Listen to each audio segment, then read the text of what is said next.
मुंबईच्या मालाडमध्ये इनॉर्बिट मॉलमध्ये पाकिस्तानी कपडे विकणाऱ्या दुकानावर मनसेचं आंदोलन झालं।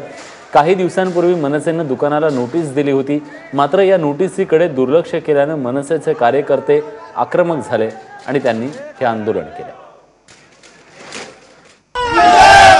पाकिस्तानी ब्रँड विकण्याच्या विरोधात मनसे पुन्हा एकदा आक्रमक झालेले आहे। मालाडच्या इनॉर्बिट मॉलमध्ये मनसेच्या सर्व कार्यकर्त्यांकडून पाकिस्तानच्या कपड्यांचा निषेध करण्यात आला। H&M या शॉपमध्ये पाकिस्तानी कपडे विकले जातात, ते इथले कपडे खरेदी करून मनसेच्या कार्यकर्त्यांनी आहे ते इकडे आंदोलन केलेलं आहे आणि त्याच विरोधात हे सर्व मनसेचे कार्यकर्ते आहेत त्यांनी हे कपडे जाळलेले आपल्याला पाहायला मिळत आहेत।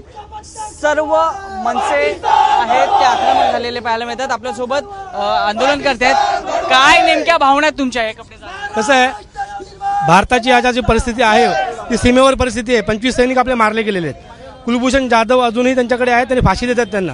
ह्या परिस्थितीमध्ये जर असं H&Mला आम्ही पत्र दिलं होतं की ह्या परिस्थितीमध्ये तुम्ही पाकिस्तानी माल विकू नका, 18 तारखेला पत्र दिले, अजूनही ते लोक विकतायत। म्हणजे यांना भारताची अस्मिता काही पडलेली नाही का? मी मोदी साहेबांना एक विनंती करीन, मोदी साहेब अशा लोकांवरती त्वरित कारवाई करा। तुम्ही पाकिस्तानी माल भारतामध्ये विकूनच देऊ नका।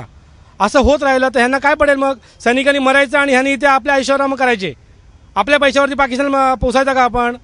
ही परिस्थिती आता भारताची झालेली आहे। या आंदोलनानंतर देखील हे कपडे विक्री थांबली नाही तर पुढची भूमिका काय असणार आहे? पुढची भूमिका मनसेची स्टाईल सगळ्यांना माहिती आहे।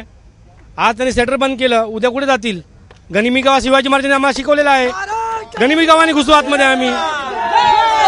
मनसेचे कार्यकर्ते आहेत ते अधिकाधिक आक्रमक होताना आपल्याला पाहायला मिळतात। मी इकडच्या सर्व भारतीय नागरिकांना विनंती करीन, हात जोडून विनंती करीन, मोदी साहेबांना एक पत्र पाठवा, मोदी साहेबांना मेल करा की पाकिस्तानचा कोणताही कपडा तुम्ही घेऊ नका, कपडा किंवा कोणताही परराष्ट्र व्यवहार तो पाकिस्तानबरोबर असेल कोणताही व्यवहार करू नका आणि ह्या अशा मॉलवाल्यांची उतरवून टाका। त्यांची जी हे आहे, त्यांना जी मात चढलेला आहे, पाकिस्तानचा मात चढलाय तो उतरवा त्यांच्याकडे एकही वस्तू घेऊ नका। मग ती मेड इन इंडिया असेल तर चालेल, ह्यांचा मात उतरवा जरा, ही विनंती करू। मनसेच्या कार्यकर्त्यांकडून नागरिकांना एक आव्हान करण्यात येते आहे की कुठल्याही गोष्टी घेऊ नका जेणेकरून आपल्या भागाला मदत होईल, अशी एक विनंती आहे करण्यात आली आहे। ABP माझा, मुंबई।